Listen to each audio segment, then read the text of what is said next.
With the COP26 climate conference just around the corner, Prince William has created and held the first ever Earthshot Prize, which awards innovation in the attempt to tackle climate change. This is News Review from BBC Learning English. I'm Neil, and with me is Roy. Hello, Roy.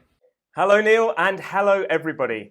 If you would like to test yourself on the vocabulary around this story, all you need to do is head to our website, bbclearningenglish.com, to take a quiz.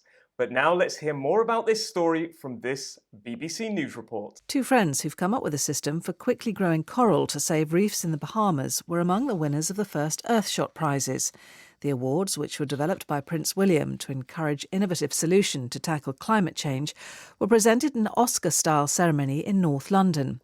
So, the Earthshot Prize was created by Prince William and awards those who come up with creative solutions to deal with climate change. Each of the winners receive £1 million to help them build on their initial ideas. And the ceremony, which was the first ever, was held in North London. Okay, well, you've been looking at this story on the various news websites and you've picked out some really good vocabulary that can help us talk about it and use it further afield. So what have you got? Yes, we have star-studded, looms, and upcycled.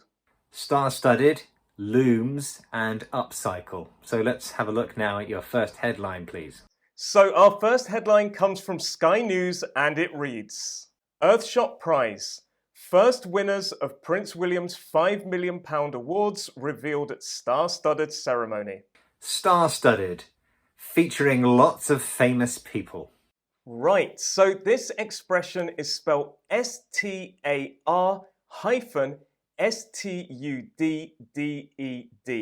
And in the headline, it's being used as an adjective, and that hyphen is important. Now, it's quite an informal expression, and it means that an event features a lot of famous people.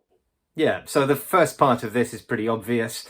The word star, obviously there's the twinkly thing in the sky, that's a star, but we obviously use this word to describe famous people. The second word is not quite so clear about, Roy. I can see stud. I thought a stud was a thing that sticks out the bottom of a football boot. What's it got to do with this story? Okay, well, it can mean that, but remember that time when you decided to go through that phase when you were always wearing a leather jacket? And that leather jacket had lots of little metal pieces in it, didn't it? What are those metal pieces called? Those are called studs as well, yes. So if something is studded, it normally has lots of those metal pieces in, so we call it a studded leather jacket. Now, when we talk about star-studded, it normally refers to the night sky, as you said. So we talk about a star-studded night sky. It means there's lots of stars in the night sky, like on that leather jacket, lots of studs. Now, of course, this has been used in the meaning with where the word star means celebrity. So we're talking about lots of stars sprinkled all over. So there's lots of celebrities. Yeah, and it's used very frequently in sort of headlines because they are interested in celebrity. But I think it's important to point out we cannot use this formula more widely. So you can't describe the BBC as a journalist-studded building. No, it's a very fixed expression. Star-studded, it will relate to like films with lots of celebrities in it or events, something like that. Yeah, you wouldn't say like a school is teacher-studded. This is limited to star-studded. Okay, let's get a summary.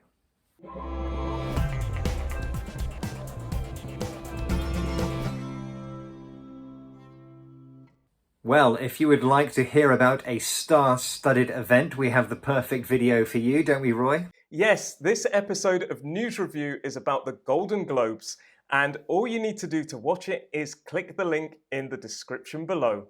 Okay, let's have a look at the next headline, please. Okay, so our next headline comes from France 24, and it reads, As COP looms, Prince William awards debut Earthshot Prize. Looms is about to occur. Yes, so this word is spelled L-O-O-M-S, and it is being used as a verb, and it means that something is about to happen or occur. Yeah, often something bad, isn't it? So, for example, climate change. Climate change looms. This big, scary thing is kind of waiting in the future. This conference, though, isn't really a big, scary thing. So how come it's being used here? Is that an unusual use? Yeah, it is a bit of an unusual use. I mean, it may, as you say, refer to the climate change, but quite often we use it to talk about something that is threatening or kind of dangerous coming towards you. It's making you feel unsettled a little bit. So, for example, the other day I asked you if you wanted to go to lunch, but you told me you didn't want to. Do you remember this? Yeah, that was right. I had a deadline looming. You did. So deadlines, they're full of pressure. They can be quite difficult. And we talk about it looming. It's almost like this presence is there. This entity is looming. And notice the preposition. We often use the preposition over. The deadline is looming over you. But we don't only use it for situations or things like this. We also use it for physical things. A person can loom over you, can't they? They can. For example, I was in the office the other day making myself a cup of tea, and I took a biscuit from the biscuit tin, and before I knew it, Rob was looming over me. Unbelievable. Unbelievable. So there's an example of looming used to mean that there's a real person or a physical entity which is there causing you some kind of worry. Yeah, it feels like something negative is over you. And another way we can use it just very quickly is to say that a storm is looming, that it's coming. Again, that idea of something threatening, maybe on the horizon, you can see it, but it's that idea of something dangerous as well. Okay, let's get a summary.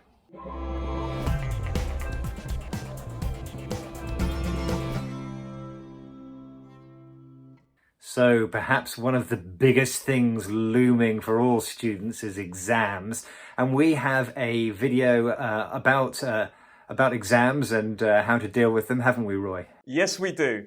This is from our series, The Storytellers, and it's for children, for stories for children. It's to help children learn English, so you can learn English with a child, or actually they're really, really good to watch just by yourself as well. And all you need to do is click the link. That's right. Okay, let's have a look at your next headline, please. Okay, so our next headline comes from The Telegraph, and it reads, "Upcycled style on a green carpet as Earthshot Prize guests make do and mend the planet." Upcycled. Made something better or new from something old. Yes, so this word is spelled UPCYCLED. And it means that something is created from something old into something better or something of more value. Now, that word is really important there, the fact that it potentially has more value. Yeah. Now, if we break down this word and look at the second part, there's a word cycled, which is the same word we see in bicycle and recycle, and it's got that idea of things going around, a kind of repetition.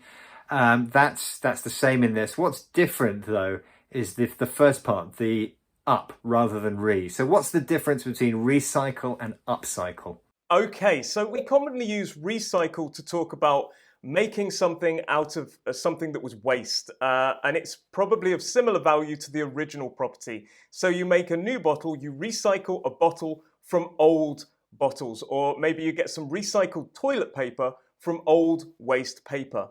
When you upcycle something, you maybe take something that's old and tired, or maybe it is waste, and you improve it and you make it better and you increase its value. Now, the other day, Neil, I saw that you've got a brand new table in your house. Where did you get that table? Well, it looks like a brand new table, but it was a table that had just been left in the street. Somebody didn't want it anymore, and I thought, I can upcycle this. So I took it home, I kind of sanded it down, I painted it, I made sure that the legs weren't wobbly anymore, and I've got what looks like a lovely new table. Magnificent. And that's an example of upcycling. Brilliant. Okay, let's get a summary.